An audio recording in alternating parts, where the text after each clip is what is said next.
Hello, bonjour et bienvenue à tous dans l'épisode numéro 301 du podcast Touchdown Actu Mattei. Très heureux de vous retrouver pour une nouvelle saison NFL. À mes côtés pour la première preview de l'année, c'est Grégory Richard. Bonjour Grégory. Salut Alain, bonjour à tous. Camille Saraben à la technique pour une 9e année. Bonjour Camille. Salut. 9e saison donc pour le podcast, 13e pour le site et notre partenaire cette année encore pour les émissions de preview de ce... Pouf pouf, je la refais. Notre partenaire cette année encore pour les émissions preview chaque semaine, c'est ça que je voulais dire. C'est donc Unibet, votre détour obligatoire pour les paris en ligne sur la NFL. Cette année encore, on a prévu plein de choses. Vous aurez évidemment les meilleures cotes à la fin de chaque émission. Et puis, n'hésitez pas à aller sur nos réseaux sociaux où vous avez des bons plans le lundi, le jeudi, le dimanche, les marqueurs de touchdown. Et il y aura un nouveau jeu dans le fauteuil cette année, je vous le dis dès maintenant, avec des plus grosses cagnottes. Oh. Et oui, il y aura des plus grosses cagnottes encore. Donc, merci à Unibet de nous soutenir une année supplémentaire et donc n'hésitez pas à y aller, les liens sont sur le site et sur les réseaux sociaux. Grégory, le principe des émissions preview reste le même, tu le connais, l'affiche de la semaine, les pronostics et évidemment les meilleures cotes de la semaine. Nous sommes prêts au décollage pour la saison NFL 2019, c'est parti.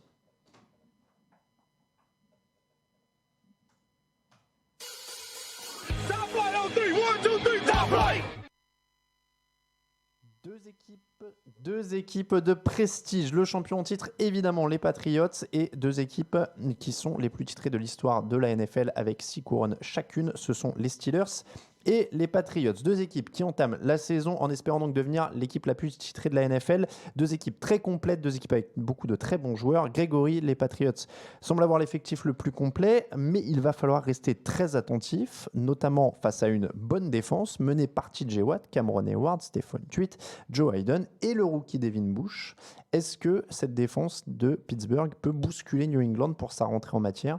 On sait que les Patriots parfois ont besoin d'un petit peu de rodage, ils jouent surtout pour le mois de janvier. Tu as dit pas mal de choses, mine de rien. C'est vrai que cette équipe des Patriots, ça reste globalement complète. Maintenant, il ne faut pas oublier qu'en attaque, il y a quand même pas mal d'ajustements à faire. Alors, on sait que le backfield offensif va rester le même, avec notamment le trio Sonny Mitchell, James White et le rookie Damien Harris qui devrait piquer quelques snaps à Rex Burkhead, notamment sur des short yardage. Après, il y a plus d'interrogations sur les cibles. Les receveurs, on sait également que leur rookie, leur premier tour de la dernière draft, N'Keal Harry, finalement s'est blessé au dernier moment. Petite surprise, oui, un peu finalement. Voilà, donc il va falloir réajuster un petit peu le tir pour trouver un bon numéro 2 avec Julian Edelman, en compagnie de Julian Edelman. Bon, après, Josh Gordon, c'est potentiel, mais on ne sait pas où il en est aujourd'hui. Ça fait partie de ses interrogations, en effet. Et Demaryius Thomas a fait une bonne fin de pré-saison, il a été coupé, il a été repris. C'est ça. Interrogation au poste de tight end, forcément pour savoir qui va prendre la relève de Rob Gronkowski. Alors voilà, là c'est peut-être le gros point. On a Matt Lacoste, pas Lacrosse, et Ryan Izzo qui sont aujourd'hui les deux premiers sur la depth chart. Donc ça fait pas lourd. Ça fait quand même très très peu lourd. On est d'accord. Je pense que ça coïncide surtout. Enfin, ça indique, on dirait en amont, que le jeu va sans doute être un peu écarté également côté Patriots, qu'on va avant tout jouer sur la vitesse avant de jouer. Un peu sur le côté, le fait de vouloir absolument trouver les tight ends comme c'était le cas ces derniers mois, puisqu'en l'occurrence, les ISO sont plutôt des profils de bloqueurs. Et puis il y a la ligne offensive également pour terminer sur ces quelques interrogations. Alors certes le coach Scarnecchia est toujours là, mais il y a bien entendu Trent Brown qu'il va falloir remplacer par Isaiah Wynn qui revient d'une année blanche pour cause de blessure. On a eu les soucis de santé également de David Andrews il y a quelques jours de ça au poste de centre, donc il faut voir si Russell Bodine, qui arrive de Cincinnati, va réussir à vraiment bien s'intégrer. Malgré tout, ça fait pour réussir à protéger efficacement Tom Brady, pour réussir à ouvrir les brèches à ce jeu au sol hyper sollicité depuis l'année passée, ça fait quand même quelques points à améliorer contre tu citais quelques joueurs, des Cameron Heyward, des Javon Hargrave notamment sur la ligne défensive, et puis bien entendu TJ Watt ou Devin Bush sur le deuxième rideau. Elle est quand même plutôt complète à tous les niveaux, cette défense de Pittsburgh. Oui. Il n'y a pas d'énormes points faibles. Non, mais comme souvent, j'ai envie de te dire, l'année dernière, le gros souci, c'était aussi le coaching, parce que déjà la défense était assez complète. Après, il y a des petits points d'interrogation sur les postes d'inside linebacker et de safety, peut-être un peu plus de de consistance, de sérieux, de motivation du début à la fin à trouver. Et puis également savoir si Keith Butler s'est remis en question efficacement, lui qui était extrêmement critiqué l'année dernière, notamment sur les troisièmes tentatives avec des schémas un petit peu farfelus. Contre les Patriots et Josh McDaniels, généralement ce genre de choses, ça pardonne pas. Alors en un mot, est-ce que c'est important, toutes les questions sur les cibles des Patriots, quand finalement on peut peut-être se dire que le point focal de l'attaque, ce sera finalement le jeu au sol, tu l'as dit, il y a Sonny Mitchell, il y a James White, il y a Damien Harris, il y a Rex Burkhead, il y a James Devlin, il y a Brandon Bolden, aujourd'hui il y a tout ça dans l'effectif au moment où on parle, donc ça va matraquer au sol. Il y a de fortes du chances. côté de New England, c'est ça. Évidemment, il n'y a pas le star power, Tom Brady, etc. Mais aujourd'hui, le point focal, c'est le jeu au sol. Donc, est-ce que ça mitige pas un peu les problèmes de cible ? Moi, c'est pour ça que j'insisterai vraiment sur la question du coaching du côté de Pittsburgh. Parce qu'en effet, je pense malgré tout, commençant un petit peu à connaître McDaniels et les Patriots, je pense qu'on va essayer de les amener justement sur le jeu au sol et qu'après, on va rester sur ce jeu un petit peu en screen, ce jeu un petit peu plus écarté, encore une fois, sur de la prise de vitesse et de la prise d'espace grâce au bloc. Et il y a des receveurs qui ne font pas milliards par saison, mais qui en tout cas sont capables d'aller au charbon pour permettre justement aux joueurs derrière eux d'engranger les yards.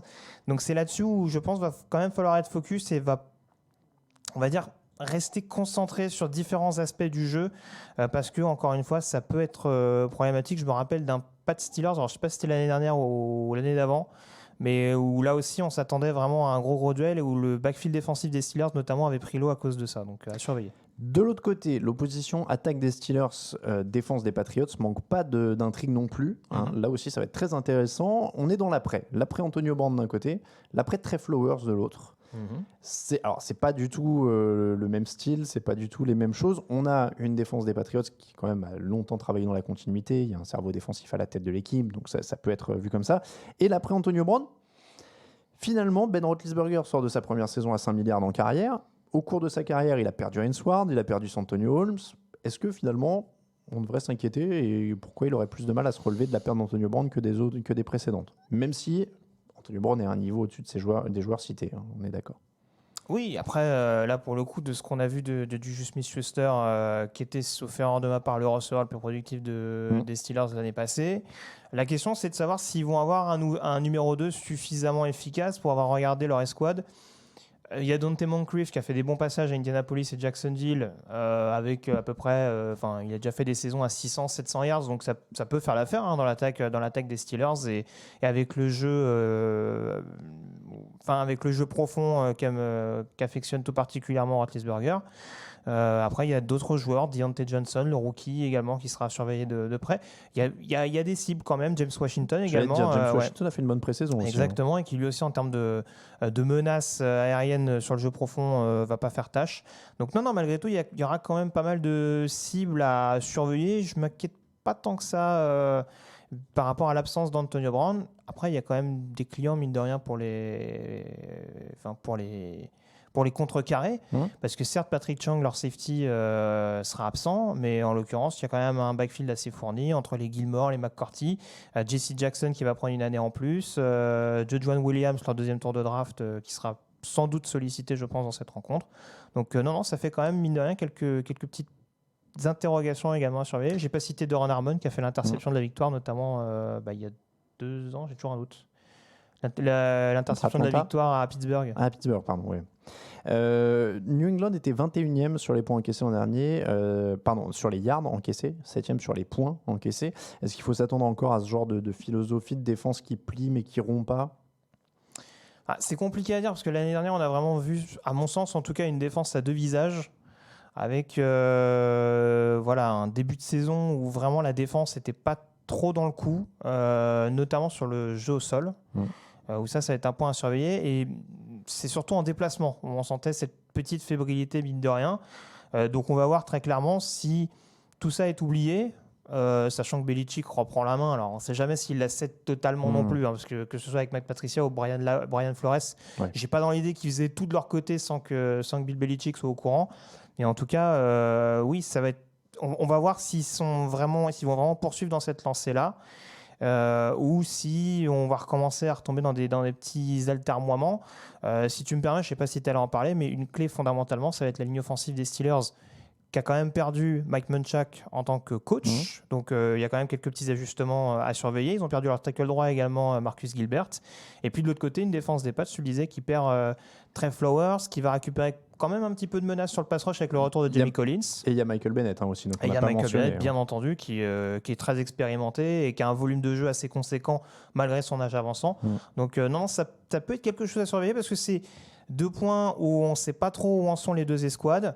Et là, pour le coup, je pense que l'escouade qui prendra le dessus sur l'autre, ça peut avoir clairement une indication sur le vainqueur final. Ça va être quand même très très intéressant. Je vais te demander ton pronostic. Et honnêtement, je trouve pas ça si évident que ça. Surtout quand on sait, en général, encore une fois, c'est pas pour remettre en cause New England sur le long terme de la saison, mais des fois, au début de l'année, ils en lâchent un ou deux. Et c'est le moment où on les enterre. Cette année, je préfère prévoir qu'ils vont en lâcher un ou deux et ne pas les enterrer. Tu vois, donc je trouve qu'il est difficile à pronostiquer. Je vais prendre les Patriots parce que c'est leur match d'ouverture et que c'est le champion en titre. Ils ont gagné 4 des 5 derniers matchs contre Pittsburgh. Par contre, ils ont perdu le dernier, c'était au mois de décembre dernier, 17-10. Écoute, on va sans doute me trouver lourd là-dessus, mais j'ai quand même la sensation sur les derniers Patriots-Steelers que Tomlin perdait un petit peu le fil, j'ai la sensation, et je pense que ça peut être au détriment des Steelers de nouveau, avec une victoire d'une courte tête de la part de New England. Patriots, le premier pronostic de la saison est tombé. Et très original. T'as vu un peu? Et il est original. Les autres pronostics, c'est maintenant.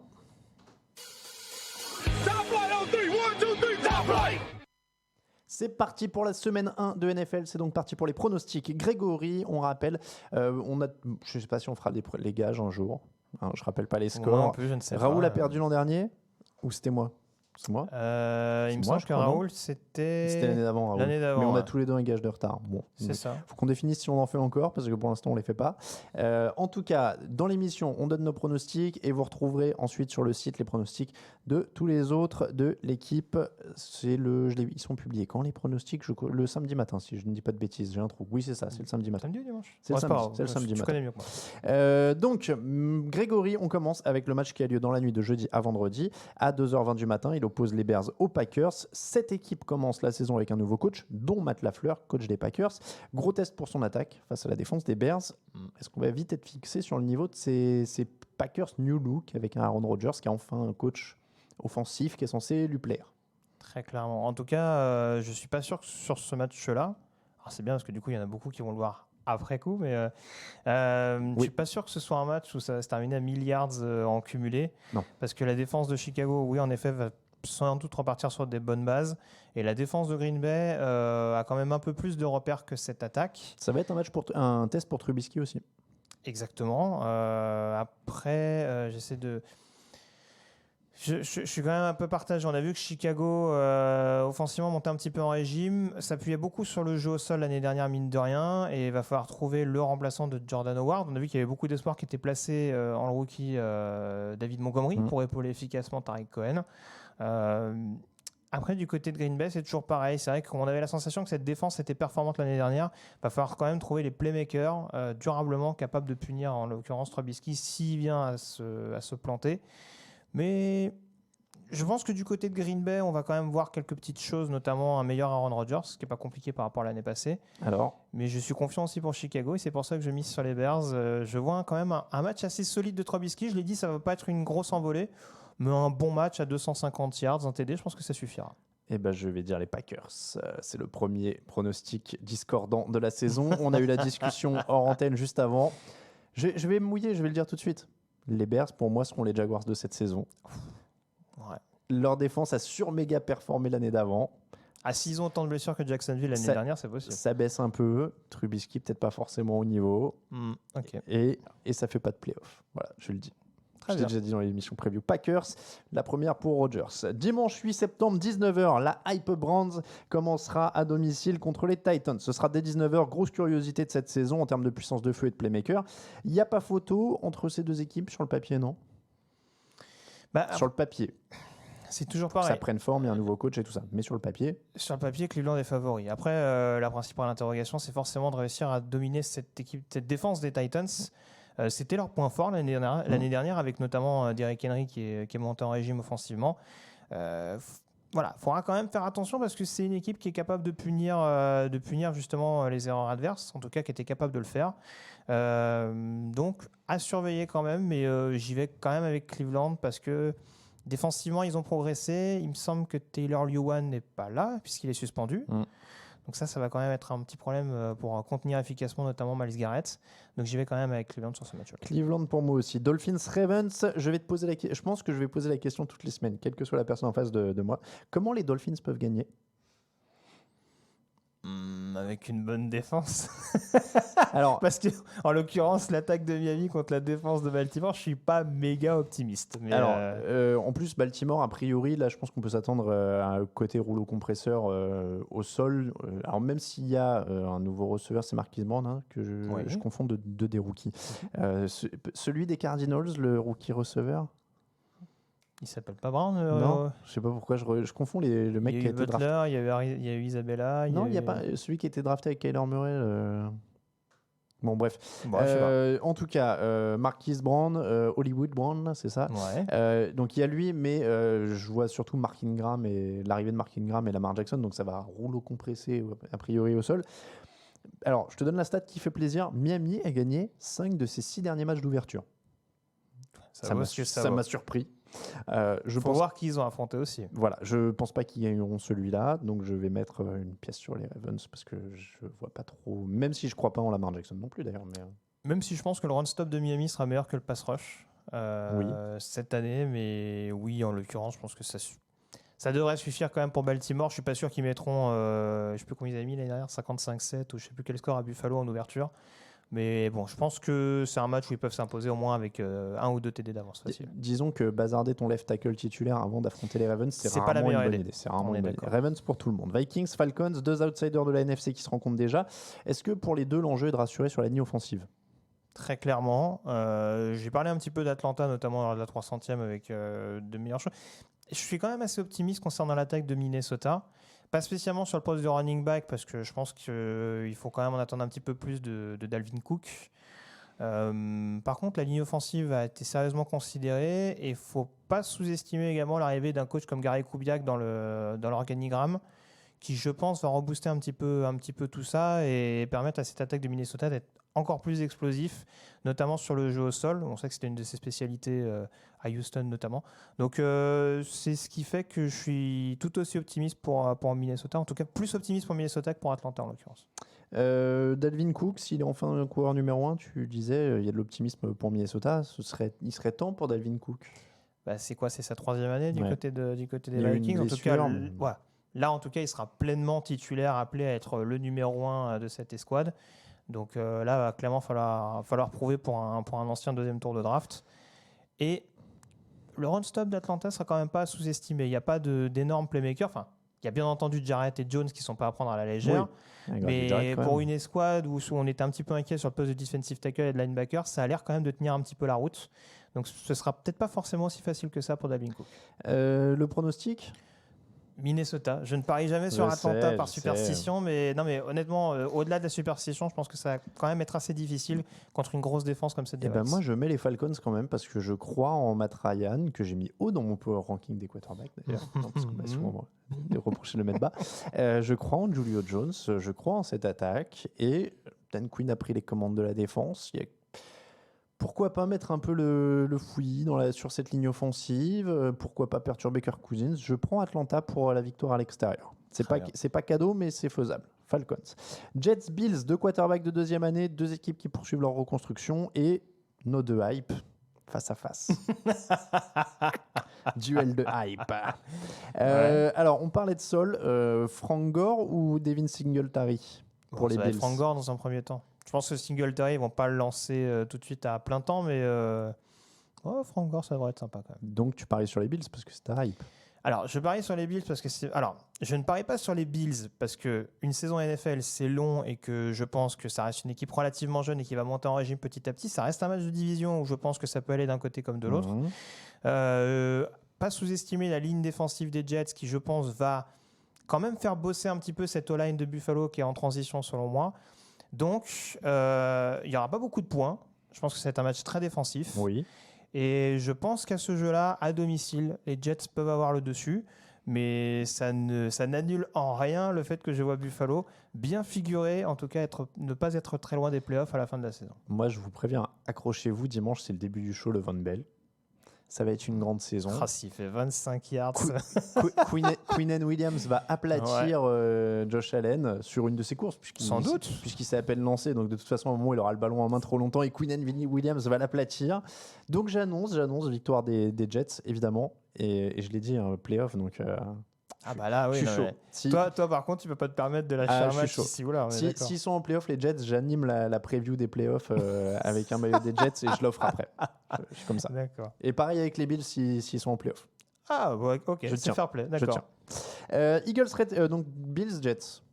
Non, Jets pour tu moi. prends les Jets. Je prends les Jets. Ah, je te l'ai dit.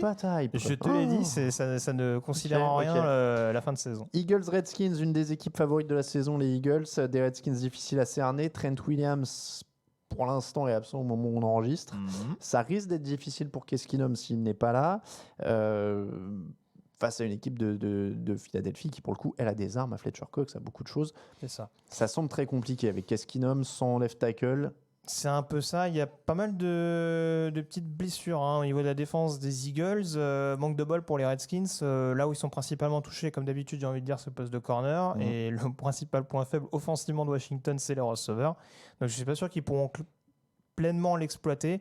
Et tu l'as dit, c'est vrai que cette absence de Trent Williams sur le pass pro, ça peut être quelque chose de compliqué contre une équipe de Philadelphie qui peut mettre la pression. Et alors moi, je fais partie des optimistes pour Washington. C'est dommage, évidemment, c'est un énorme problème, left tackle et quarterback. Mais sinon, il y a Darius Guys, dans lequel ils ont l'air de croire, qui est là. Il y a malheureusement peu de cibles. Mais en défense, il y a quelques joueurs intéressants. Il y a London Collins qui est arrivé, donc ils vont être embêtants sur certains matchs. Je pense qu'il y a trop en face, donc je prends Eagles. Mais mais moi, c'est la même logique que pour Buffalo pour moi. Moi, je les vois perdre ce match-là, mais je les vois bien revenir sur la suite de la saison. Eagles pour tout le monde alors. Eagles. De toute façon, la carte pour Washington, ça va être physique, ça va être Guys plus défense. C'est ce qui marche pour eux depuis quelques mois. Donc. Panthers, Rams, gueule de bois post-Super Bowl ou pas pour les Rams. Alors, l'info qui est tombée depuis notre dernière émission, c'est Jared Goff, 110 millions garantis. Est-ce que c'est un pari? Est-ce que c'est logique? On se posait la question dans l'émission, c'est surtout pourquoi si tôt, sachant qu'il lui restait une année de contrat rookie et une option. Alors après, c'est toujours la même problématique. On sait que les salaires des quarterbacks grimpent en flèche. Alors est-ce que du côté de Les Snead, le general manager, on s'est pas dit vaut mieux qu'on stoppe entre guillemets l'hémorragie tout de suite, qu'on n'attende pas quelques mois et que ça fasse encore plus exploser le compte en banque? Je vois l'idée. Maintenant, c'est sûr que le timing pose un peu question, surtout quand tu vois le Super Bowl qu'il a fourni. Il reste encore assez jeune, mais... Et les playoffs, sur 3 matchs, c'est un touchdown, 2 interceptions. Oui, en c'est 3 sûr. matchs. C'est sûr. Ça interroge un petit peu. Après, bon, si on a confiance, si Sean McVay dit que c'est son homme de confiance... Est-ce que je te rajoute toute la fin de saison, après la bye week, 5 matchs, 6 interceptions, 6 touchdowns. Il y a des cycles comme ça. Il va peut-être s'en relever, mais c'est ce que je lui souhaite. Après, moi, je ne m'exprimerai pas sur le montant, parce que comme je dis, ça monte tout le temps. De toute façon, le salary cap, il va monter aussi, etc. Bon. Après, oui, ça aurait peut-être éventuellement pu attendre, mais comme tu dis, ça peut se défendre de dire on tranche maintenant avant que ça augmente encore plus. Pourquoi pas. Premier test pour l'épaule réparée de Cam Newton aussi, face à une grosse défense. Donc là, il va y avoir quelques mecs qui vont lui tomber dessus a priori. Il y a de la chance que Sou soit parti des Rams, parce que je pense qu'il aurait testé un peu. De toute façon, il le rejoue en deuxième semaine, je crois. Donc, voilà. Il y a DJ Moore, Curtis Samuel, Chris Hogan, Greg Olsen. Il a assez de cibles maintenant. C'est pas mal quand même. Ça commence à être... C'est pas du premier choix. Ah oui, je te confirme, c'est pas du premier choix. Et il y a Christian McCaffrey. Quand même. Alors, moi, c'est ça le truc, c'est que, encore une fois, alors Carolina, c'est un gros point d'interrogation parce que dans les tranchées, il va falloir voir ce qu'ils sont capables de donner. Après, je pense qu'ils auraient eu un running back un peu plus traditionnel. Contre le premier rideau des Rams, ça aurait pu être problématique. Le fait d'avoir Christian McCaffrey qui, justement, est capable d'être assez virevoltant, on dira, sur un terrain, ça peut enquiquiner les Rams et vraiment les embêter au niveau du jeu intermédiaire, où là, je les vois quand même un poil plus en difficulté. Donc, c'est un match qui ne va pas être évident. Et pour un match de reprise post-Super Bowl, post-gueule de bois... Il va être physique un peu, celui-là. On va se montrer un peu dans le lard. Je vais dire les Rams, mais... Je dis les Rams également, mais je ne serais pas du tout étonné. En fait, ce qui me freine un peu, tu l'as dit, c'est la blessure de Cam Newton. Ouais. Et cette petite transition, notamment sur le pass rush, mais à voir. En tout cas, ça sent la reprise piège. Donc on crame pour tout le monde, mais on joue les points, quoi. Jaguars Chiefs, très belle opposition aussi, parce que je suis curieux de voir Patrick Mahomes et son attaque de feu, mais aussi face à cette défense des Jaguars, qui a rajouté Josh Allen, qui a l'air quand même d'être un rookie plutôt excitant, et toujours beaucoup de talent, toujours des Calais Campbell, des Jalen Ramsey. Est-ce que, là aussi, ça sent un peu le piège de reprise? Ça y ressemble très clairement. Bon, j'en parlerai plus en détail tout à l'heure, mais c'est sûr que c'est un match d'ouverture où j'en parlais un petit peu lors des previews. Il y a beaucoup de joueurs qui reviennent de blessures du côté de Jacksonville, sur la ligne offensive, en défense notamment. À l'inverse de Kansas City, où il y a quand même des choses qui vont devoir se mettre en place, le système 43 de Steve Spagnuolo, quelques petites blessures qu'ils ont eues sur la ligne offensive également, savoir si Tyreek Hill est revenu pleinement focus. Le backfield offensif également, puisqu'ils ont laissé partir Carlos Hyde, si ma mémoire ne me fait pas défaut. Oui, mais ils ont récupéré le jeune McCoy. Hein. Oui, c'est vrai. Oui, voilà. Après, il faut que... Oui. Et Damien Harris, enfin, les deux, c'est pas mal. Quand même. Oui, Williams, tu veux dire. Damien Williams. Ouais. C'est pas très Harris, Williams, on est en NFL. Hein. Il y en a forcément un quelque part. Il y a un Brown, bref. On va pas faire le débat là-dessus. Mais non, mais c'est sûr que du côté de Kansas City, la clé, ça va être de savoir qui va être en mesure de stopper Travis Kelce, parce que je suis quand même inquiet sur ce poste de safety du côté de Jacksonville. Mais j'y vais avec les Chiefs quand même. Ouais. Mais ça va être quelque chose quand même à surveiller. J'y vais avec les Chiefs parce que, question qu'a posée Raphaël Masmejean pendant la préparation de l'émission, même si la défense garde les Chiefs à 7 points, qui marque 7 points du côté de Jacksonville? Je le trouve un peu dur. Oui. Parce qu'il y a Leonard Fournette qui est encore en bonne santé pour au moins 3 matchs. Ouais. Et Nick Foles donc, pour son premier match. Moi, je pense qu'il peut élever le niveau de jeu de certains. Non, il n'y a pas de receveur numéro 1, mais il y a des joueurs qui peuvent justement... Cibles, voilà, on peut aller chercher des yards un petit peu partout. Je suis un peu plus inquiet sur le poste de tight end, mais non, franchement, je te rejoins là. Chiefs pour tout le monde. Oui. On passe à 22h dimanche. Chargers-Colts. Ça devait être un choc entre Philip Rivers et Andrew Luck. Finalement, c'est Jacoby Brissett en face. Est-ce que les Colts peuvent quand même créer la surprise, sachant qu'il y a un Russell Okung absent, qu'il y a un Derwin James absent, qu'il y a un Melvin Gordon absent? Pourquoi pas? On sait que les Chargers ne sont pas toujours l'équipe la plus régulière du monde, notamment en début de saison. Alors, tu vois, autant j'étais pas forcément d'accord avec Raphaël sur la question de Jacksonville. Maintenant, je te retourne un peu la question du côté d'Indianapolis. Tu peux maintenir l'attaque des Chargers. Après, qui va réussir? J'ai dit que Jacoby Brissett me paraissait quand même en mesure de faire figurer correctement Indianapolis. C'est pas sur ce match-là contre cette défense des Chargers qui, en effet, malgré la blessure de Derwin James, a quand même un groupe, je trouve, assez complet en défense. À mon avis, je pense que l'attaque d'Indianapolis va un petit peu souffrir. Et s'ils arrivent enfin à avoir Bosa et Ingram titulaires en même temps dès le début de la saison, la ligne offensive d'Indy, qui était meilleure l'année dernière, elle peut quand même être amenée à être en difficulté. Chargers pour moi. Seahawks Bengals, la nouvelle équipe de Jadevon Clowney, et de suite cette défense du coup reprendre du poil de la bête. Ils vont pouvoir exploiter notamment la faiblesse des lignes de Cincinnati. Donc là, forcément, ça sent un peu le roussi pour les Bengals. On en parlait, il y a quand même un timing qui est un peu différent parce qu'on a des linemen qui tombent les uns après les autres du côté de Cincinnati. On a Seattle, alors certes qui jouera sans Jaron Reed, j'ai vu quelques absents également sur le poste de defensive tackle un peu moins important, mais et puis Jadevon Clowney qui arrive, c'est sûr que voilà, rien que sur ce match-up là, Seattle peut prendre un gros ascendant. Si on rajoute en plus le fait que J. Green n'est pas là, enfin offensivement je pense que ça va être quand même difficile. Pour moi, la principale faiblesse de Seattle, en tout cas avant l'arrivée de Clowney, c'était quand même la défense par rapport à l'attaque. Si en plus les principales cibles offensives de Cincinnati sont pas là, ça perturbe un petit peu tout ça et j'y vais forcément avec Seattle. Seahawks pour tout le monde. Dimanche 8 septembre 22h25, Cowboys Giants à Dallas. Ezekiel Elliott sera là, il a signé un gros contrat. Gros duel de coureurs, Saquon Barkley, Ezekiel Elliott, c'est les deux seuls joueurs à plus de 2 milliards cumulés l'an dernier.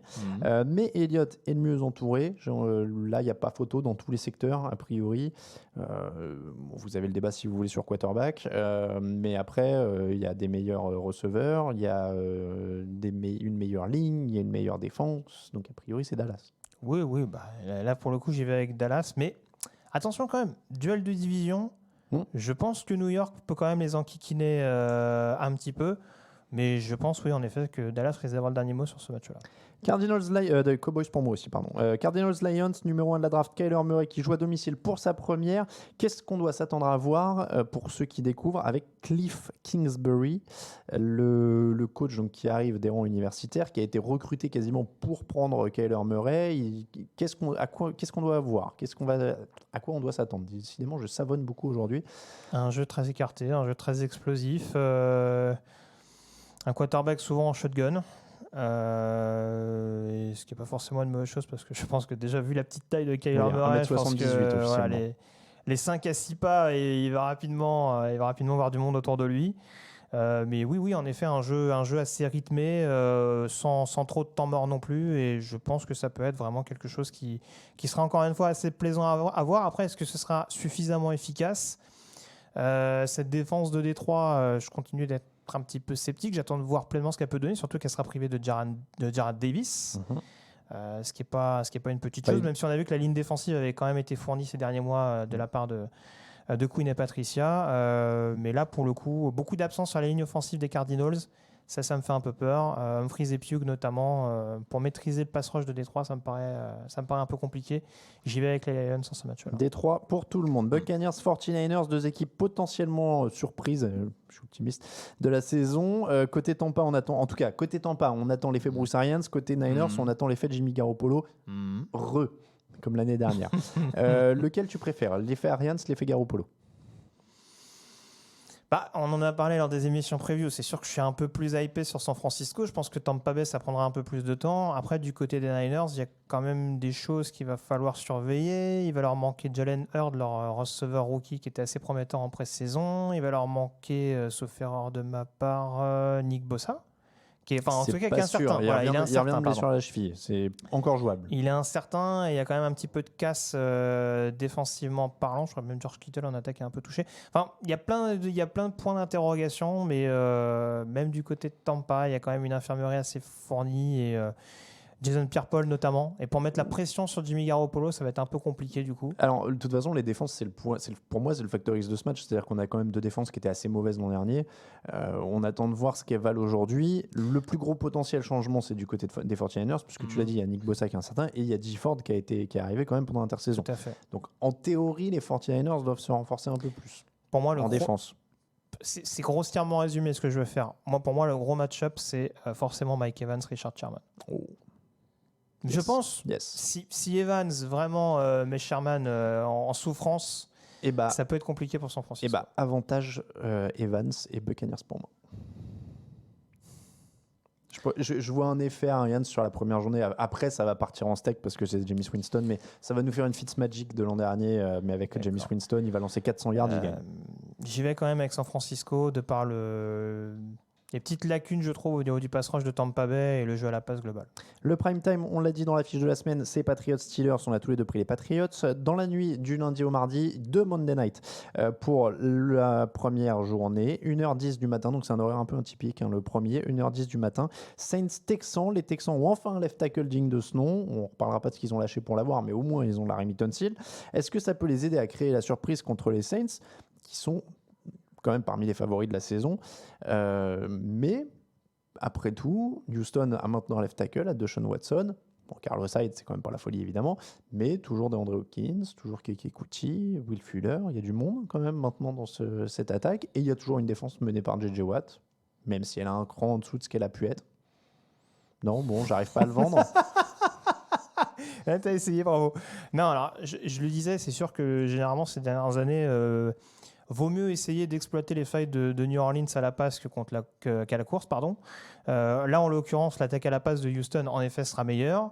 Il va falloir voir quand même comment Larry Tunsil arrive à s'intégrer dans cette ligne offensive. Il ne suffit pas de dire coucou les gars, je suis left tackle, ancien premier tour de draft, pour réussir à être pleinement efficace au niveau de cette escouade des Texans, surtout pour un mec qui vient d'arriver. Et contre une défense des Saints où déjà, il y a Cameron Jordan, et 2, il y a un Marcus Davenport dont on attend de voir s'il va vraiment être beaucoup plus performant au cours de sa deuxième saison. Je serais curieux de voir également le duel entre Hopkins et Latimore au niveau du match-up particulier. Par contre, après, sur le reste, alors, je sais pas. Moi, je pense que défensivement, contre Drew Brees, ils vont sortir les rames bien comme il faut. Alors oui, mais je prends quand même un argument à surveiller. Le départ de Mark Ingram, qui n'est pas anodin au sens où on a vu que les Patriots blindent au sol autour de Tom Brady. On a vu que Drew Brees a eu quelques faiblesses en fin d'année. Ils n'ont pas reblindé vraiment à fond derrière. Alvin Kamara est un très très très très très bon joueur, mais il se retrouve seul. Mark Ingram était un composant important de ce backfield offensif. Donc j'attends de voir aussi ce que ça va donner. Je pense que ça passe. Je vais prendre les Saints aussi. Je pense qu'ils ont plus de puissance de feu. Mais attention quand même, il y a des éléments à surveiller. Moi, je te dirais même logique que McCaffrey. C'était un running back traditionnel, je te dirais oui. En plus, sur le run-stop, je trouve que Houston est quand même pas à prendre à la légère. Maintenant, il est tellement capable d'aller glaner les yards partout Je suis que d'accord. il va être un poison à il surveiller va pour être cette seul défense des maintenant. Texans. Quasiment. À voir. Saints et Saints. Saints, ouais. Et le dernier, dans la nuit de lundi à mardi, 4h20 du matin, Raiders Broncos, Antonio Brown chez les Raiders. Acte 1, enfin, on va voir Antonio Brown en train de jouer. Il a un casque, c'est bon, il a fait de la pub, tout le monde est content. Derek Carr, Camille a l'air pessimiste. Antonio Brown, il ne veut pas jouer, Camille est pessimiste. Qu'est-ce qui se passe? Il risque de se faire suspendre, nous C'est dit pas Camille, vrai. c'est en direct. Bon, Oh, bah, voilà. merde. Vous saurez ce qui s'est passé juste après. Derek Tu Carr, changes pas ton pronostic du coup peut-être Brown, Josh Jacobs au sol. Alors, dans l'éventualité où Brown est là, au moment où je te parle, ça pourrait quand même donner un truc sympa si le rookie Josh Jacobs, qui vient d'Alabama, si je dis pas de bêtises, ça se met en place un petit peu avec John Gruden, esprit offensif, tout ça. Alors, Non. je vais être très franc. Autant sur le match-up attaque de Denver, défense d'Oakland, je pense que ça peut être assez équilibré. Oui. Parce que les Broncos ont beaucoup cherché offensivement et que la défense des Raiders cherche également à se retrouver un peu après un nombre anémique de sacs l'année passée. C'est une belle manière de dire qu'ils sont tous les deux nuls. Hein. Oui, voilà. En Écoute, fait, moi, avant ma la première question, semaine, je prends des gants. Après, j'en moi, prendrai plus. ma question était notée comme ça. Hein. Est-ce que l'attaque des Broncos est moins mauvaise que la défense des Raiders? Voilà. Bah alors, du coup, je réponds en avance à ta question. Je pense que ça s'équivaut un peu. Par contre, je suis très inquiet sur cette attaque d'Oakland. Alors, Derek Carr, moi, j'aime bien. Hein, c'est pas le cas de tout le monde, mais moi, en tout cas, j'aime bien. Je pense que le jeu au sol va mettre du temps à s'intégrer quand même.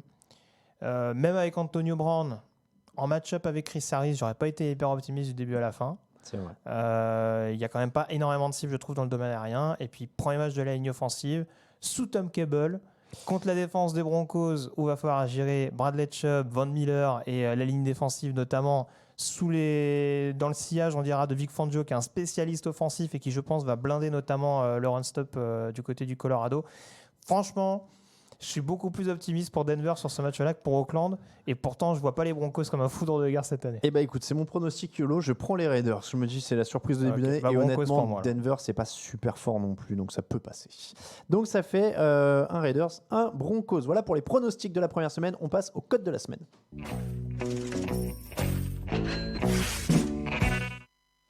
Les meilleures cotes de la semaine, c'est toujours avec notre partenaire Unibet. On reprend les bonnes habitudes. Grégory, tu as le droit à la première cote et tu as décidé de parier gros puisque tu paries contre une équipe finaliste de l'AFC.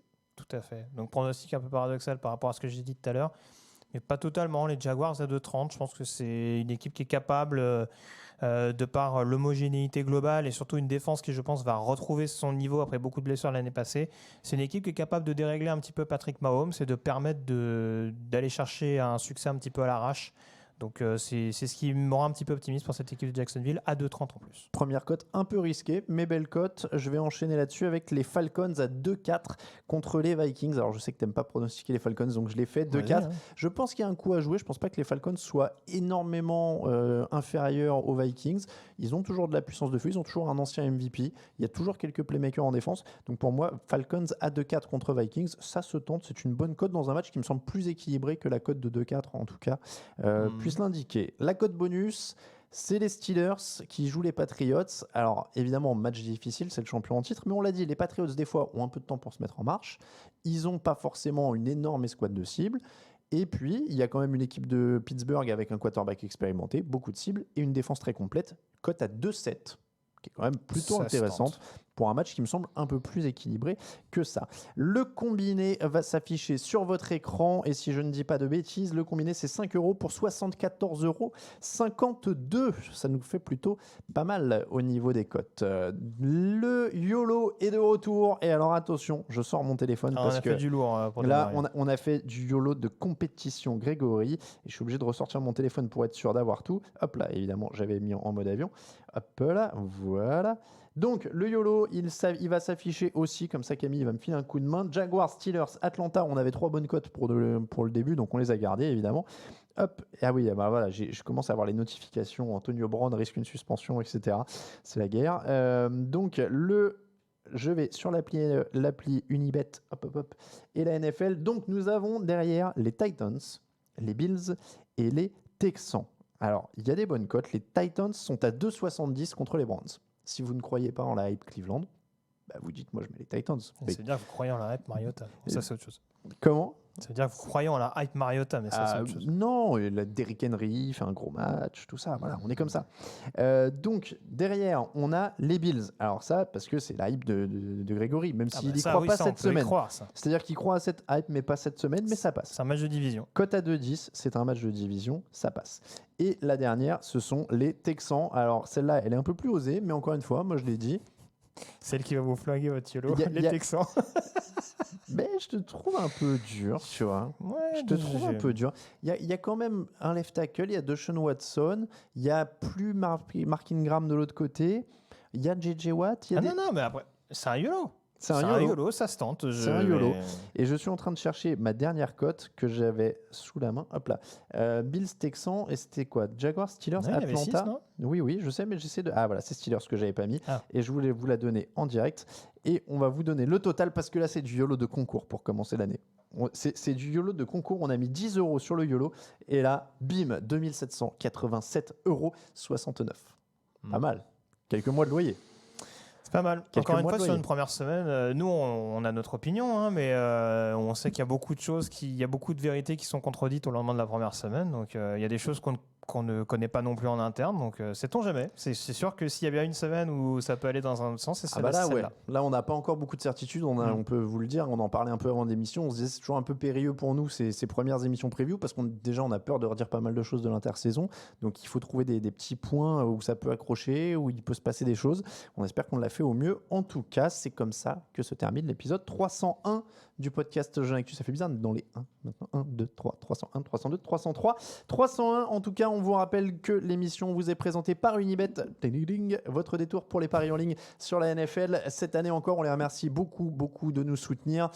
N'hésitez pas donc à aller sur Unibet en passant par les liens qui sont sur le site ou sur nos réseaux sociaux. Plein de bons plans cette année. On les retrouvera d'ailleurs Unibet dans le fauteuil de dimanche avec un nouveau jeu pour vous faire gagner des sommes toujours plus élevées en paris gratuits. Merci beaucoup Grégory. Toujours un plaisir. Merci beaucoup Camille Saraben à la technique. Vous retrouvez toute l'actualité de la NFL bien sûr sur tdactu.com, Twitter @tdactu, Facebook @touchdownactu et Instagram @touchdownactu et Facebook @tdactu. Je vais y arriver.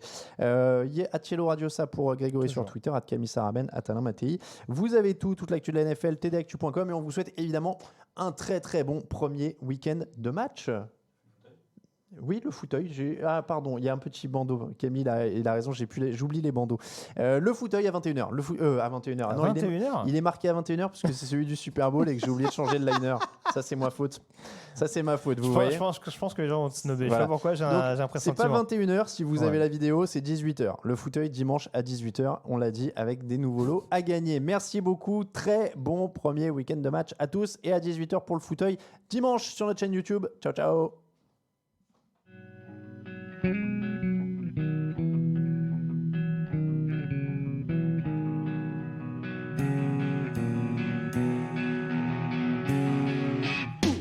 meilleures analyses, fromage et jeux de mots, tout sur le foutu est en TDAQ. Le mardi, le jeudi, tel gâteau risotto, les meilleures recettes en TDAQ.